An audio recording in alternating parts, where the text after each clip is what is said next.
A lot of what you have written and speak about has to do with, it's about men. It's about helping men become sons and husbands and fathers. And you've said that this is extremely important. You think maybe one of the most important things. Yeah. What is it when you look around the world? What is it that, what does this absence look like to you? And why is it that most of the world doesn't even consider the absence, let alone mourn it?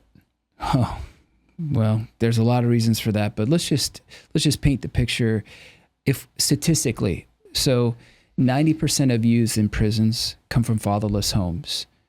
Children from fatherless homes are 32 times more likely to run away from home, 6 times more likely to commit suicide.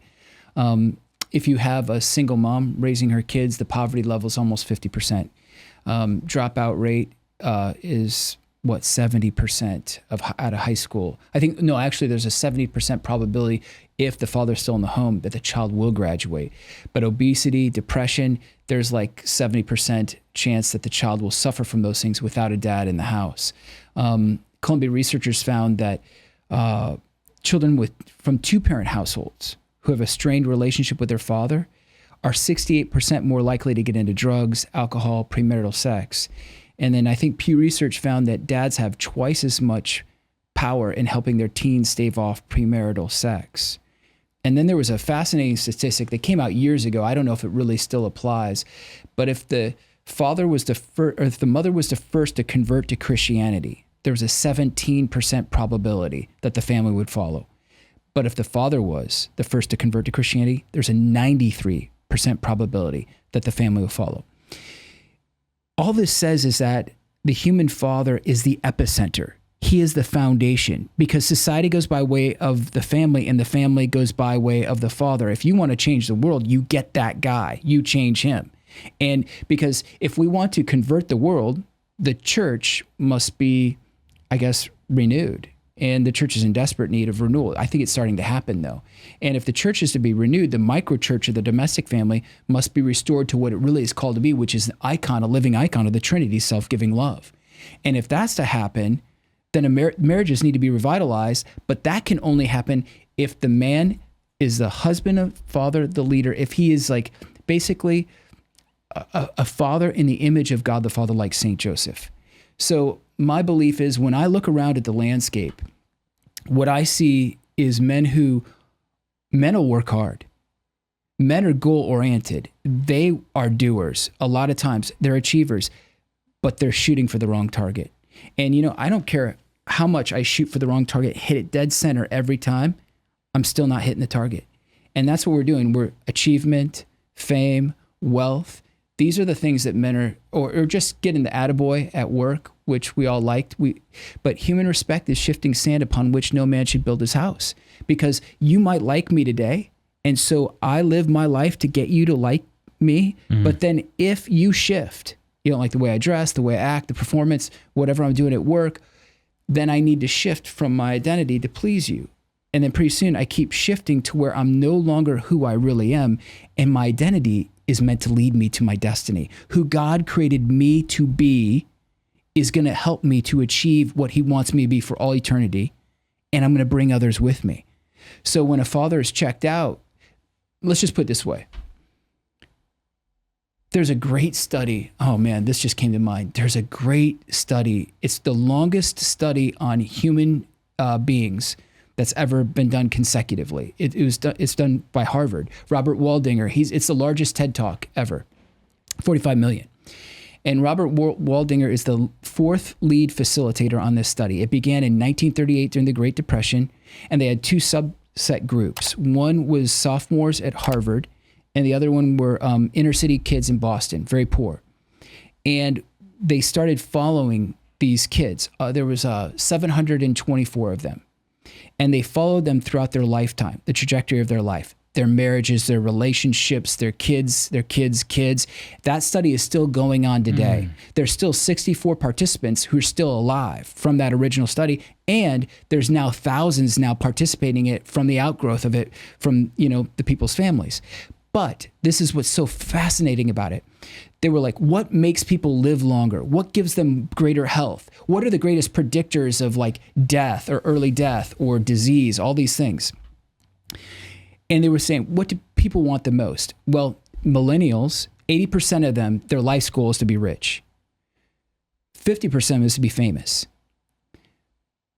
Studying these men, achievement, wealth, fame, a lot of those guys, it brought them sorrow and loneliness, even if they achieved it.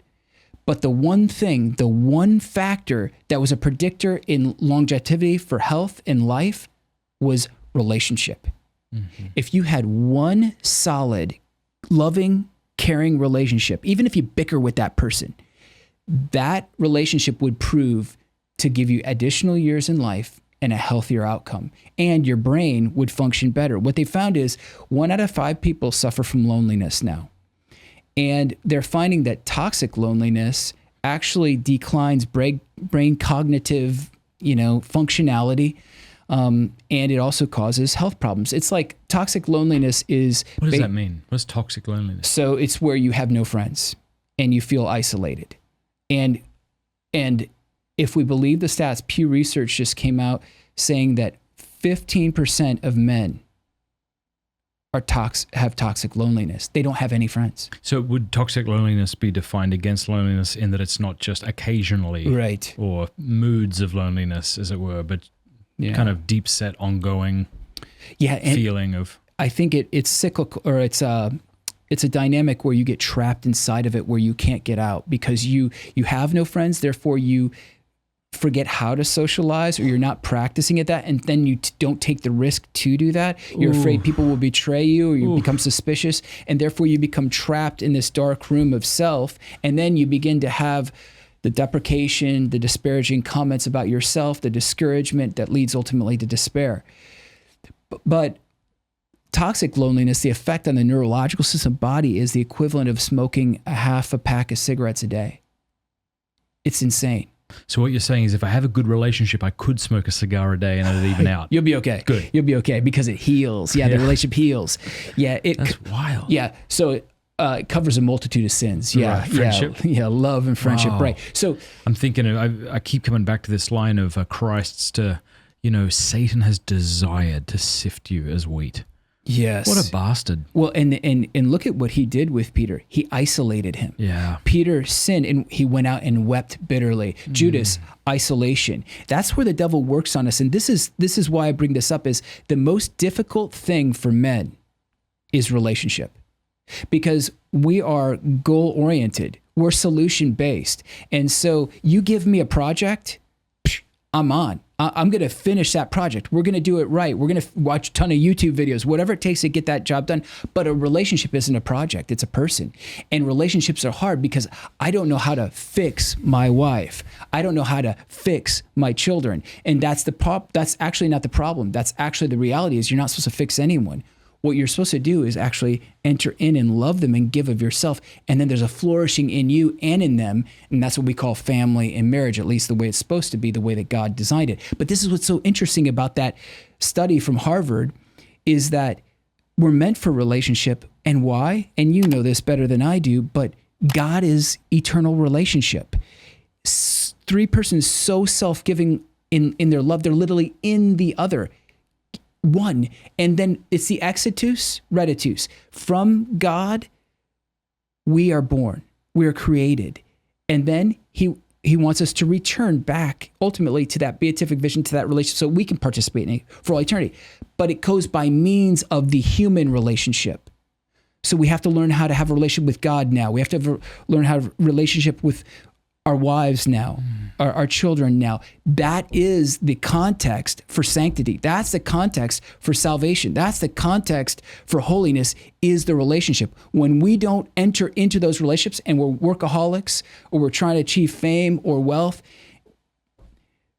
we miss the target.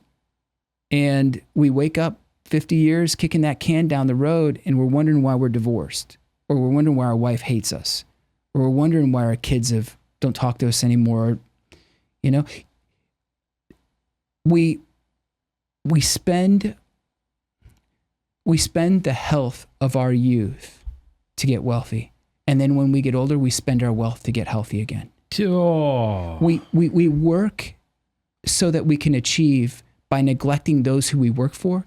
And then when we achieve and we're older, they neglect us. The greatest investment we have right now is in relationship, friendship, marriage, children, God. Hey, thank you so much for watching. Before you go, do us a favor, leave a comment, let us know what you thought of the video, like, and subscribe.